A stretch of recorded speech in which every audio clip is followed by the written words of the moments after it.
Distinguished members of the Diplomatic Corps, representatives of the United Nations and international organizations, human rights heroes from around the globe, excellencies, ladies and gentlemen, welcome to the 2017 Geneva Summit for Human Rights and Democracy, to our 9th annual session. My name is Hillel Neuer. I'm the Executive Director of UN Watch, one of our 25 co-sponsors today. Today's event is organized by a coalition of 25 human rights and non-governmental organizations from around the globe. From Africa, we have Collectif Urgence Darfour, the Darfur Peace and Development Center, Freedom and Rome, Uganda, Inter-African Committee on Traditional Practices. From Asia, we have North Korea Watch, Tibetan Women's Association, the World Uyghur Congress, Viet Tan, and Initiatives for China. Groups focused on the Middle East in our coalition include human rights activists in Iran and Stop Child Executions. Groups from Latin America include CADAL, Directorio Democrático Cubano, and Iniciativa por Venezuela. Groups based here in Europe, Liberal International and the International Federation of Liberal Youth, Ligue Internationale contre le Racisme et l'Antisémitisme, and Ingénieurs du Monde from France, Forum 2000 from the Czech Republic, Freedom Rights Project from Copenhagen, Human Rights Without Frontiers from Brussels, and UN Watch based here in Geneva, Switzerland. From the United States, we have Human Rights Foundation, the Lantos Foundation for Human Rights, and from Canada, the Raoul Wallenberg Center for Human Rights. I want to begin by thanking our host country, Switzerland, which has been open to our Geneva Summit every year. We don't take that for granted. Not every country would allow this event to take place. We bring speakers from around the world, from difficult parts of the globe, and we're in a time when countries are beginning to close their borders. And you know, if this event were held today in the United States, and indeed we held a summit in 2011 in New York, and if we held it today in New York, several of our speakers come from countries that were on this travel ban and wouldn't be able to be here. So I want to express thanks to Switzerland for being open and to encourage that kind of openness to be able to distinguish between oppressive regimes and the brave men and women who defy them. Now, we're here today, and we opened yesterday at the United Nations, to urge the UN Human Rights Council, which meets next week for its annual session. World leaders, heads of state, prime ministers, and foreign ministers from nearly 100 countries will be here across the street next week, beginning a session that is meant to address urgent human rights situations and to protect and promote human rights around the globe. Now, in a number of cases, the Human Rights Council has taken action, and we salute all of those delegates who are here today who have been responsible for that action. We have seen the Human Rights Council create a commission of inquiry on North Korea, to renew a mandate on Iran, to put a spotlight on Sri Lanka, but sadly, too many other countries have gotten a free pass. Too many other countries have never been addressed in a meaningful way at the Human Rights Council. And sadly, we just had recent elections, and the countries which will take their seat again at the Human Rights Council include some of the worst regimes. Saudi Arabia, where women cannot drive a car or need a man's permission to go anywhere, has just been re-elected as a member of the Human Rights Council. Cuba, a country we'll hear a lot about, has been re-elected as a member. China, where 1.3 billion people are denied basic rights and freedoms, has just been re-elected to the Human Rights Council. And you know, as we look around the globe, we need a Human Rights Council that will act, because in the past year, we saw human rights violations around the globe. We saw in Turkey, when there was an attempted coup, and the counter-coup saw tens of thousands of individuals fired from their positions. Deans of universities, all deans were fired. Thousands of teachers, public servants, police, officers, all kinds of individuals were fired for being suspected of being not agreeing with the Erdogan regime. In Russia, the government continues to be complicit in the genocide in Syria and to spark war and bloodshed in Ukraine and to crush dissidents at home. Vladimir Kara-Murza, one of the leading Russian dissidents, was just poisoned recently, fell into a coma. He came out of the coma and is now going abroad for medical treatment. These kinds of things continue to happen. In Iran, dissidents continue to be imprisoned and basic human rights denied. Venezuela, people have been led to starvation. People have been having to flee the country to buy food. and the democratic leaders are thrown into prison. In Cuba, the attempts of Rosa Maria Paya to call for a basic referendum to allow for a democratic constitution are crushed, and dissidents are thrown into prison. And so there's many reasons for us to be depressed and to lose hope. And when you're sitting here, as many of us do, human rights activists, diplomats, and see what's happening around the world, there's many reasons to lose hope. But yesterday I gained hope. Yesterday we opened for an event at the United Nations, and I heard from our human rights heroes from whom you will hear today. I heard yesterday from El Sexto, Danilo Maldonado Machado, Cuban artist, dissident, who dared to criticize the regime and was thrown into prison, released, thrown into prison again. Each time he speaks out, he's just an artist who speaks his mind.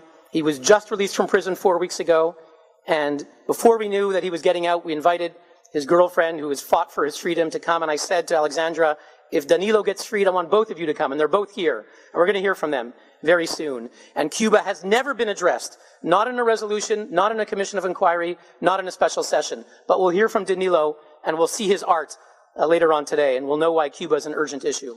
And we're going to hear, as I heard yesterday, from Biram Da Abeid, who is the leading voice fighting slavery in Mauritania. Yes, ladies and gentlemen, there is slavery in Mauritania. You may not know about it. At the Human Rights Council, Mauritania was elected a few years ago as vice president of the Human Rights Council. But Biram Da Abeid is the courageous man who fights it. They threw him into prison. He just got released in July. He was named one of the unsung heroes of 2016 by the Christian Science Monitor, and he's here with us today, and he has inspiring words, which I just heard yesterday, to fight against slavery. Dang Thun Du, from the oppressed Catholic minority of Vietnam, who's with us here today, is one of the leading figures for democracy in Vietnam. They threw him into prison for 6 years. He refused to wear the prison uniform. He defied the regime. He just got out 4 weeks ago, and he's here with us today, and you'll hear from him what it's like to be a dissident defying dictatorship. And with us, I heard yesterday from Can Dündar, one of Turkey's most prominent, courageous journalists who defied the regime, and President Erdogan for daring to write an article that exposed Erdogan's arming of groups in Syria. Erdogan declared him to be treasonous, and he said he will pay the price, Erdogan said. This man will pay the price. And he threw him into prison, 92 days of solitary confinement.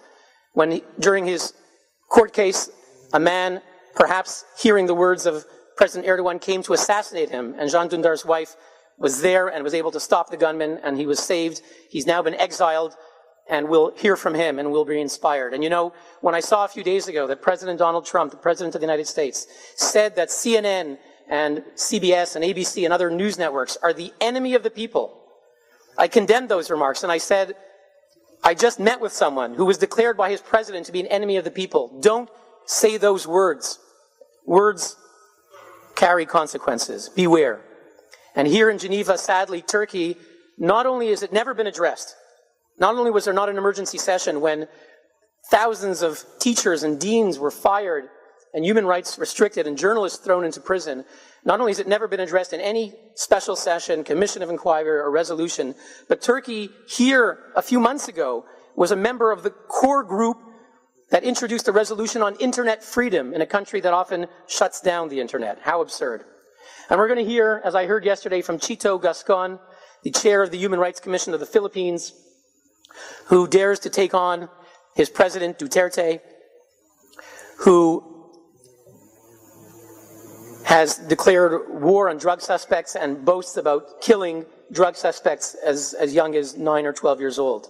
And we're going to hear from Kwang Jin Kim, North Korean defector who was with the regime as a banker, but now has a story to tell, and he takes on the regime of North Korea and exposes their abuses. The Human Rights Council has addressed North Korea, but they need to do more, and we'll hear from Mr. Kim why that is the case.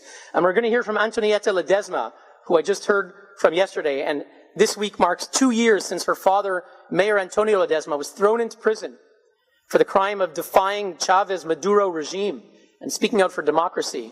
And we're going to hear from her what's happening in Venezuela and be inspired. And we're going to hear from Nyama Lamo, who escaped Tibet 6 months ago leaving behind her mother and her little daughter to tell the story of her uncle, a Buddhist religious leader who died in prison, and we're going to find out why he died in prison and what's happening in Tibet, a case that is never addressed at the Human Rights Council. And we're going to hear from President Mohammed Nasheed. We heard from him yesterday, and he talked about the torture that he went through and how he will go back to the Maldives. He was a human rights icon, became the president, was ousted, and is now in asylum in the UK, but he wants to go back, notwithstanding how he's been thrown into prison time and time again, tortured time and again. He's going back.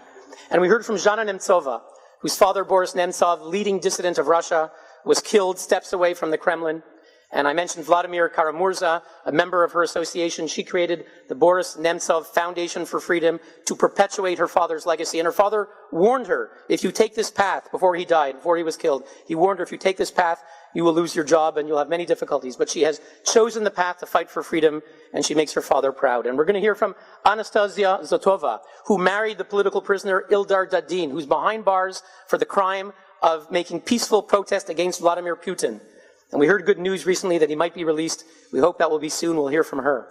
And last but not least, we're going to give our Women's Rights Award to Shireen, a Yazidi woman who suffered the fate of many thousands of Yazidi women, who was abducted by the Islamic State, by ISIS, and turned into a slave.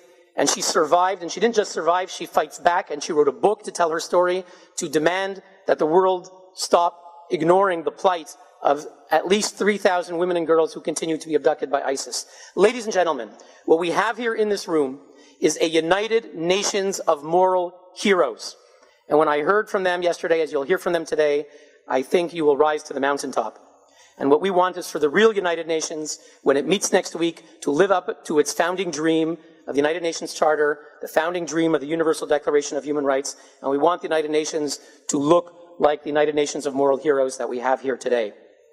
Before I introduce our keynote speaker, let me remind you that you're all invited. We have a lot of young people here and high school students, and we welcome all of you. It's great to see you. We invite you all to share what you hear on social media, on Twitter, on Facebook, Instagram, other social media that I don't even know of because I'm too old. But share it if it's on Twitter or Facebook. You know, on Twitter, our hashtag is GS17, or Twitter handle Geneva Summit. If you share it, the Geneva Summit will share your posts, take pictures, share what you hear. I'll invite you all to please turn off your cell phones for the remainder of the session. And I now want to introduce our keynote speaker, our opening address this morning. Professor Irwin Cotler is the former Minister of Justice of Canada, former Member of Parliament. When he was elected in his riding in Montreal, where I come from, he got more than 90%, which he commented is kind of like the numbers that Assad might get in Syria, but he got it because he's such a beloved and admired person in his hometown and his home community. And he served for over 15 years in Parliament, was Minister of Justice, and has had a career as a human rights lawyer, defending many of the people we have here today. He defended Nelson Mandela, many other political prisoners. Today, just having retired from Parliament, he created the Raoul Wallenberg Center for Human Rights to continue his vital work, and he'll tell you more from himself. And I had the privilege to be a student of Professor Cotler at McGill University, and as I said yesterday at the United Nations, much of the good work that we've been able to do at UN Watch, whatever good work I've been able to do, I learned from Professor Cotler, and it gives me great pleasure to introduce our keynote speaker. Thank you.